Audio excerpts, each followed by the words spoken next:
Yay. Here he comes. We have we have some logistical things that go on, and I want to talk about it because I think it really explains this power of opposites and co-founder mode and everything we're talking about.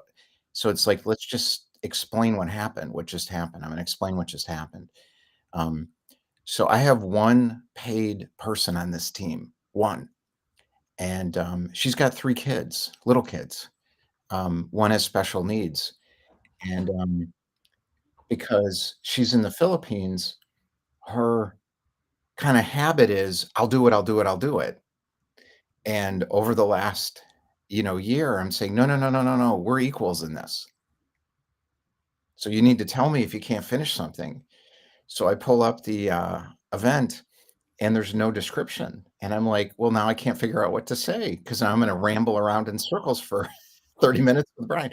So I had to let her know, um, "Hey, go take care of your kids if you don't have time," because she's focusing on some really complex technology. That's the priority for her right now, and if she can't get some of these tasks done, I'll do it. Mhm. You're the design director, not just the assistant. That's a big part of how this stuff comes together, right? Hey, do you have any audio? I think so. It looks like there's like 10 seconds delay between what my video is doing and what's showing up on the screen. No audio. That's hilarious. I'm just gonna keep going. So part of the entrepreneur process is I call it flexible founder mode, and I've really been working this out for the last couple years, and I started when I was 7.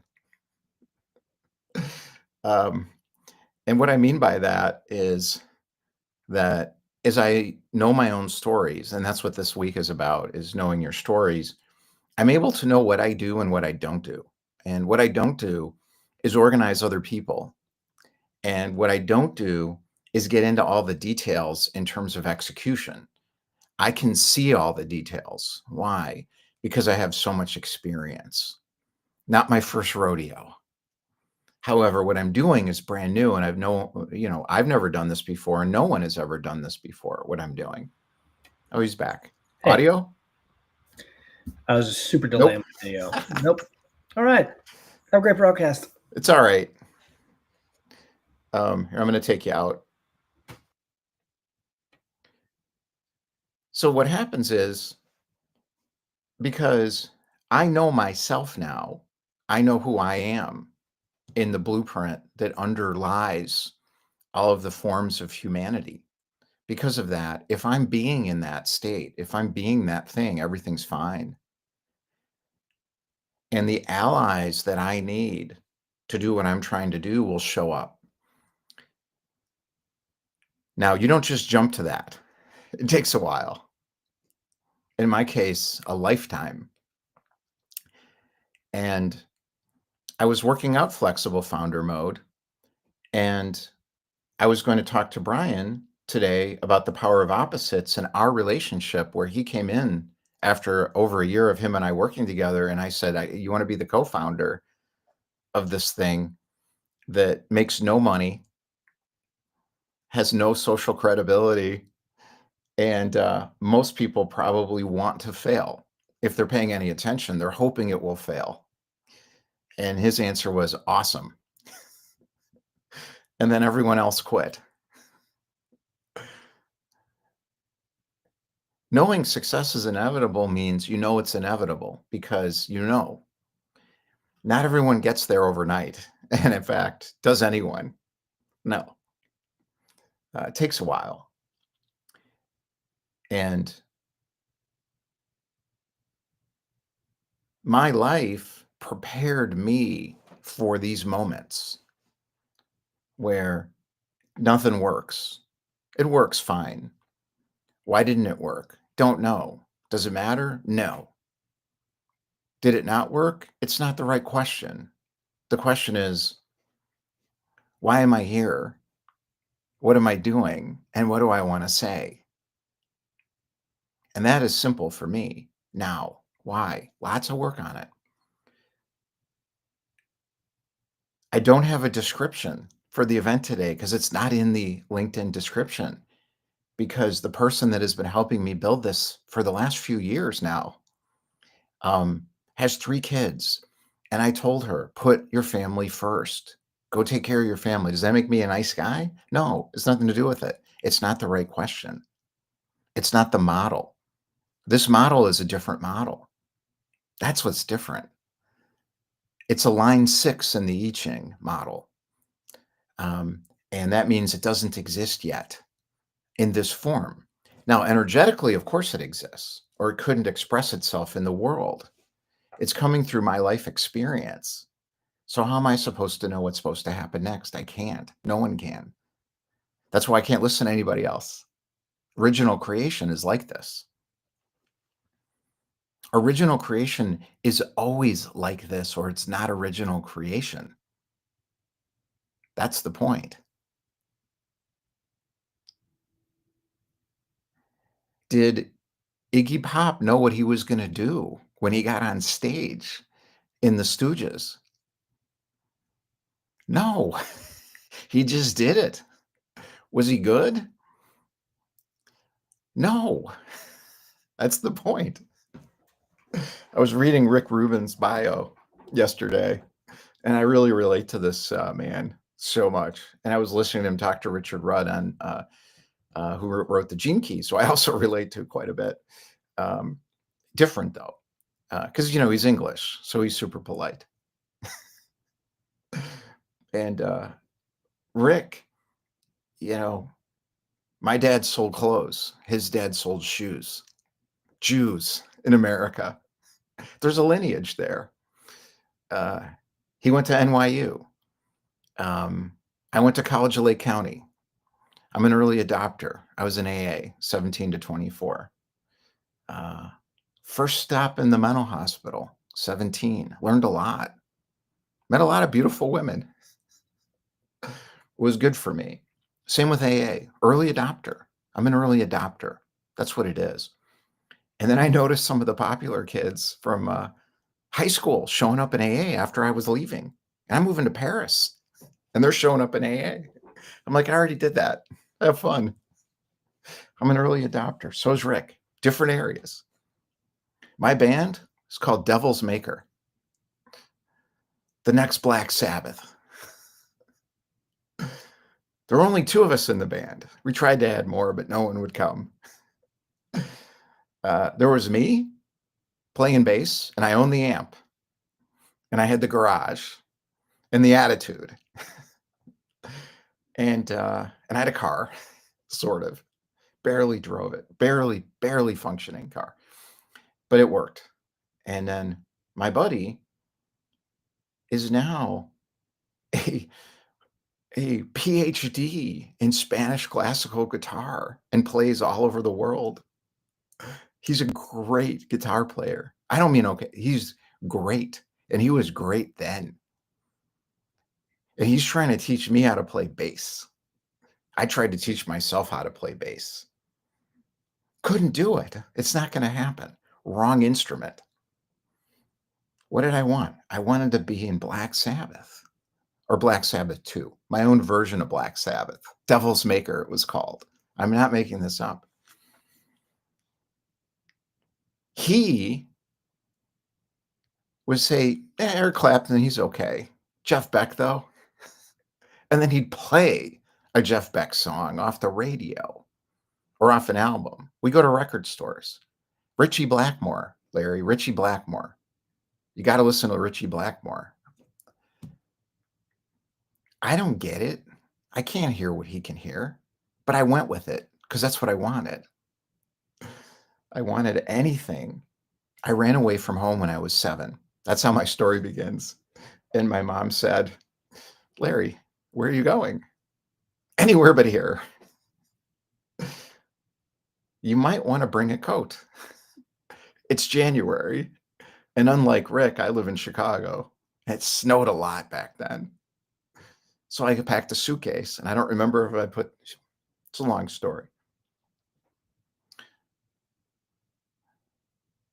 What is punk rock? What is being original? what is not knowing how to play your instrument and doing it anyways. You got to pick the right instrument. I wanted it to be a bass. And my first concert was in 1980, Black Sabbath, Blue Oyster Cult, 16 years old, the Rockford Speedway. And it was great. And it's amazing we're still alive. You can't do that much acid and smoke pot all day long and drink and drive a van into a crowd of angry bikers in the middle of nowhere, Rockford, with 2 security guards. I met one of them at the Patti Smith concert at the Salt Shed in Chicago, and I'm not making this up either. I met him. He's like, "I worked that crowd." He has a band. He's very successful in the music industry now in Chicago, and probably knows Patti Smith, another badass original. So, how do you become an original? Um, and how do you use the power of opposites? And how do you attract those people that are going to help you create your thing? Um, if you can't play like,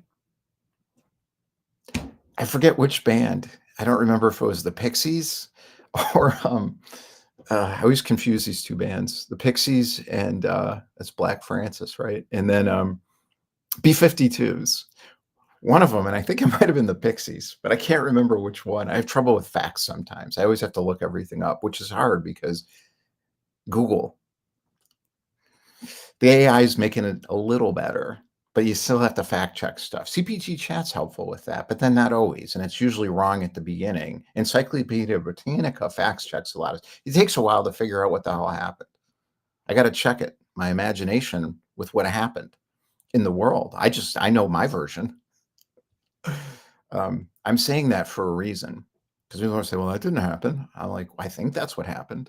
I don't completely remember, but I got to look it up. Which one? B-52s or was it the Pixies? Is this true? I remember this. I didn't look it up. I'm just talking. I don't plan this. That's why I need the about section. I don't know what I'm going to say now because the about section isn't there. I'm not mad. I'm having fun with it. And I want her to take care of her children, not worry about my stuff. I'm fine. When you know success is inevitable, you don't have to worry about what everybody on the team is doing all the time. If you're the entrepreneur, it's fine if you have the right people. And we didn't a lot. Now we do. Some aren't. Some are. More come. Why do you keep pivoting? Why do you keep changing? I'm not doing anything. It's happening automatically. I'm just being myself. That's all you have to do. That's mastery. It takes a few years in your area, in your domain. My domain, business development, entrepreneurship of the bootstrap variety,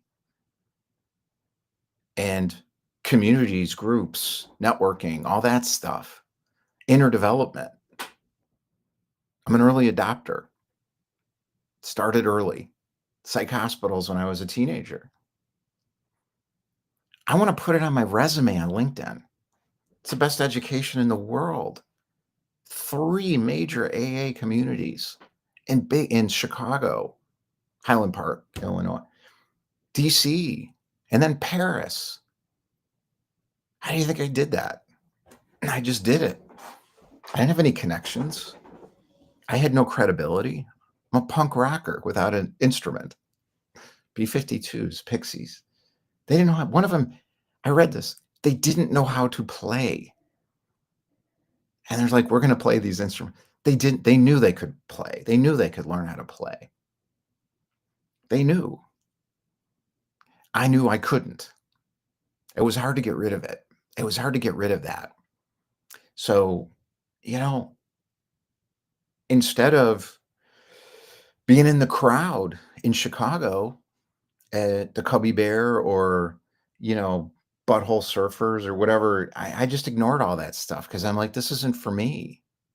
I'm just going to be in the audience. Screw that. Punk rock's not about being in the audience. It's about being on the stage. There's got to be something at stake. You need the audience too, but you got to be on the stage. That's what Rick did. It's a great story on Wikipedia. I can't remember the details or I'd tell it. Just look them up. Look it up. Him and his dumbass friends. And his dad helped him pull the stunt. What's the club called? CBGB? I can't remember the name. Where Patti Smith was, and that's where they all were. They got on stage. They did it. You have to do it. You have to get on stage. You're going to create something original. You got to get on stage. What's your stage? Know what your stage is. You'll feel right. I did not want to work in my dad's children's clothing repping business. I wanted to be an economist, move to Paris, and go to INSEAD or London School of Economics or Yale Law School, like my cousin, who argued cases in front of the Supreme Court. That's what I wanted to do. It wasn't going to happen. Double major, physics and philosophy. Why can't I do that? That's what I wanted to do. Couldn't make it happen. Networking like a maniac in DC to become an insider. I had all the connections opened up. I could have met anybody in DC except Reagan.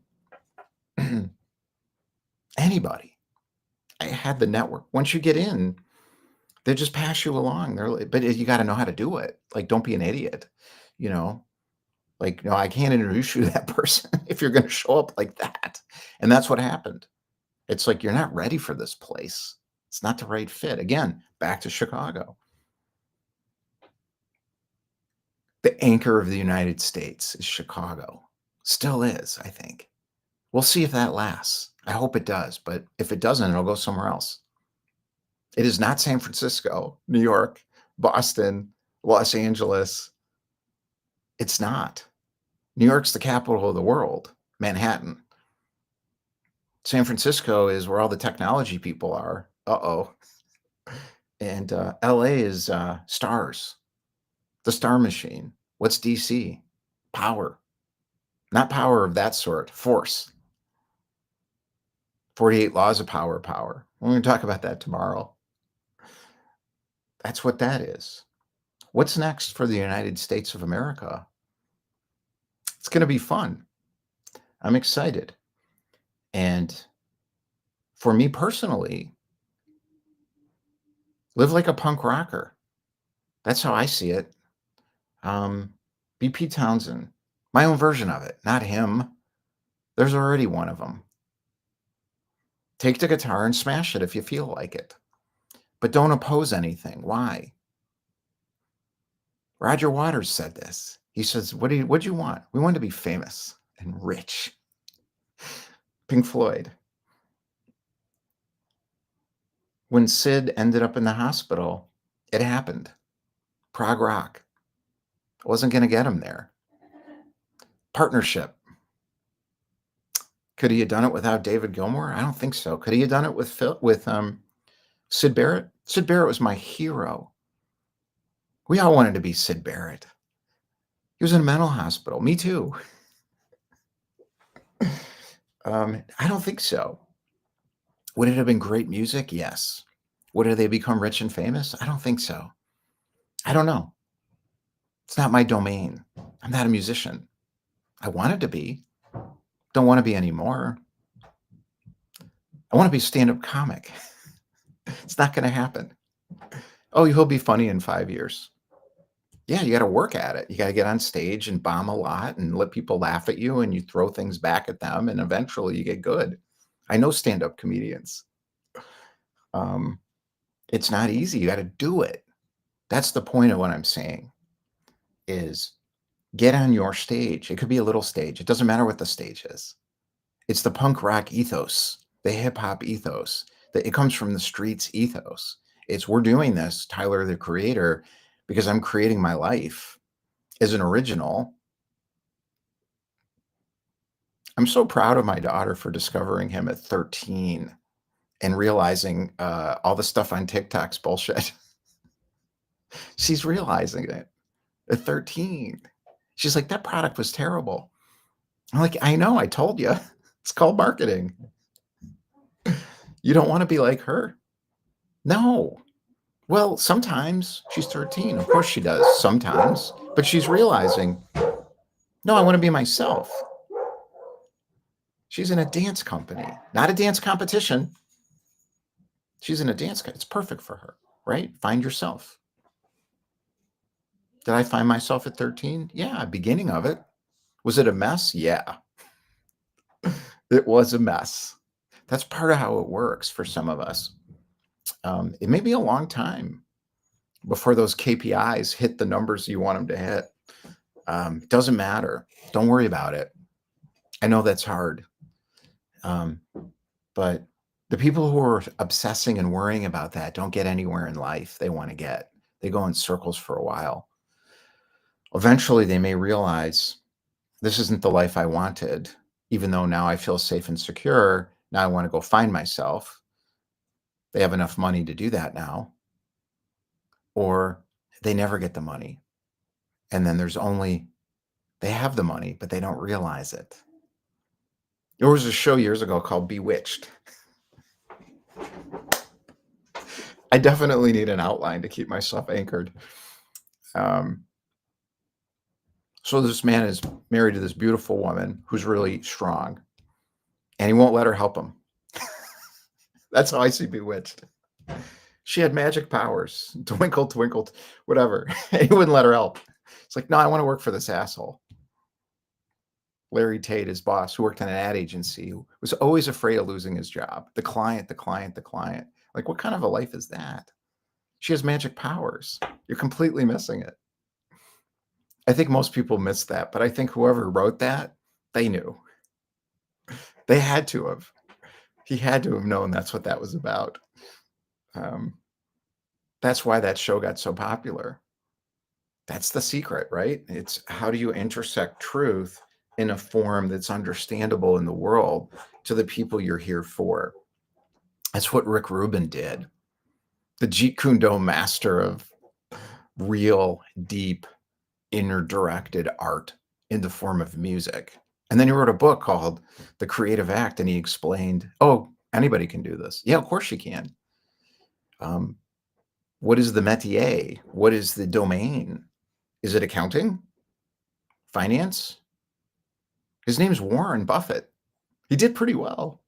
He said this once. I read it. He said, I'm a painter with numbers and 10Ks and financial statements. And I'm like, you are. He can see things in the numbers no one else can see. It's art. It's the same thing. How do you find a co-founder? I'm going to try to stay on track somehow. A co-founder relationship, the power of opposites. Brian and I are opposites in so many ways, but we connect perfectly at the center. He's Catholic, conservative, tradition. I'm Jewish, progressive, screw the establishment of religion. From my lineage, from my great-grandfather, who wrote books about my grandmother described him as he liked to fight with the rabbis. We're opposites in that. But we're also the same. That's the point. It expresses itself in different forms. That's why we can come together. He's military. He was in special Navy special operations in Tikrit in Iraq. I couldn't do that. Somebody would get killed. I'd get killed. They wouldn't let me in. There's no way. I applied, actually. I was going to be in the Naval Reserves because I applied for everything. Everything. There's not a career job I didn't apply for except computer programmer. But I got a job teaching computers in Africa. And I'm like, I don't know anything about computers. They're like, well, just plug. Like, I'm not going to do that. I don't know what I'm doing at all. Like, I can't learn it. That's what I meant. I'm like, why would you hire me to do that? That's stupid. I felt bad. It just felt bad. I wanted to go. I forget the country. It was in West Africa. I was so excited. Like, no, we're going to stop sending these American kids overseas that don't know anything to countries that need help. That would be a good idea. They changed the Peace Corps and the whole thing, which was smart. They need engineering, how to drill a well. Like, I'm not the person for that. So there was no room for me in that career. I wanted that. I tried it. I applied for everything. What did I find? I sold children's clothes. How did I do it? I created a new form in that business. This is new in the industry. A professional distribution company in an industry that didn't have that. Nobody had even computerized. I did it with my dad. He bought the computer and he ran the money. He was good at that part. Hiring people, infrastructure, going out and getting clients, finding the markets. He wasn't as good at that. He was great at relationships. Once you got it, he could keep it, where I burn it. Hey, Larry, will you do this? No, that doesn't, dad will talk to him. No, I was better than that. I learned that was my grandfather, but I learned how to adapt, but it wasn't my thing. But I could talk to the manufacturers, and develop relationships with them, but don't tell me what to do. And he was the same way. He was the same way. Now I'm rambling, but whatever. Um, when Reebok hired us, that was a big win. Like all of a sudden it was like, wow, we have a brand that everyone's heard of. Unbelievable. It was called a Weebok. Weebok. It was because we were in the big showroom now. All of a sudden, we're in the big room from the back alley. We were in the back alley when I started. And I looked around and I'm like, what the hell does this business do? It doesn't make any sense. There's like 15 different kinds of products in here. It's crazy. And we're going to these trade shows and we're staying, and it's like, I'm like, can we hire somebody? And my dad's like, we tried that once. It didn't work out with Mark. I'm like, but they hire people. I just did it. Punk rock. I broke things. I just did it. It worked. All of a sudden, we're in the big showroom. How'd we get there? Everyone thought it was my dad. And they said, well, it's Larry, you're doing a great job helping your dad out. And I'm like, I'm here so I can go on vacation a lot and make money. And I'm trying to get into Kellogg or Booth where the real business people are. Not kidding. That's a true story. I believed that 100%. I thought, this isn't business. What they do is business. And then I went to some of those classes and they're talking about the stuff I'd already done for corporate, but I couldn't follow it because I'd never worked in a corporation. But I'd worked at Reebok enough because I went to their national sales conventions and stuff. And my boss from Reebok, which wasn't my boss, we were her sales arm in a territory, #1 in the country. We got that to #1 in the country because I hustled my ass off.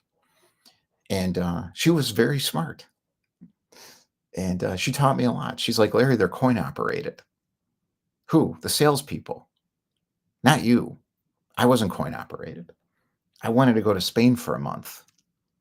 I did. I wanted to drive around South America for 3 weeks. I did. I wanted to go hang out in Ibiza. I did. I did. I wanted to go see cool movies. I did at Facets Multimedia in Chicago. I wanted to go to coffee shops. I did. I wanted to hang around with people who spoke Spanish and French. I did. I did all of it. I just did it, but it didn't feel like a real job. So I had to leave. I worked myself out of all the jobs and I had to leave and get into a real job, which turned out to not even be a real job. It was a creative agency that went from 12 people to 70. Punk rock. That's all it means to me. Hip hop. Not going to fit in. Don't want to. I need an instrument though, and I need a way to pay the bills somehow. It doesn't count if you're not on stage, and it doesn't count if you can't pay your own bills somehow. It doesn't count. There has to be something at stake. If mom or dad are paying all the bills and you're living in the basement and you're not doing anything hard, they supported and helped me. They paid for the education. And when I want to go to Paris, my dad's like, how much? And I said, it's less than GW. That was after College of Lake County, University of Illinois, Chicago, GW, and then Paris, and then back to GW. And he's like, how much do you need?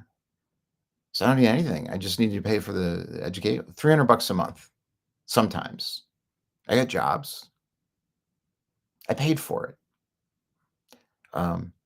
That's part of it. It is part of it. And if you got too much money, you got to do something with that money or the money will kill you. because you'll feel bad about yourself and you'll feel like, I'm not Patti Smith here. I'm just a poser. Basically, trying to play an instrument that isn't even mine. And that's not a real life, you know? It is. Now I'm being judgmental. Oh, damn it. I didn't want to be judgmental. I didn't want to be judgmental. So I shouldn't say that. That's not fair. What I'm saying is, for me, that wouldn't work. I had to make it hard because it needed to be hard for me, for it to feel real, and for me to feel like I'm invincible and I can do whatever I need to do to fulfill my own destiny. That's really what I mean to say.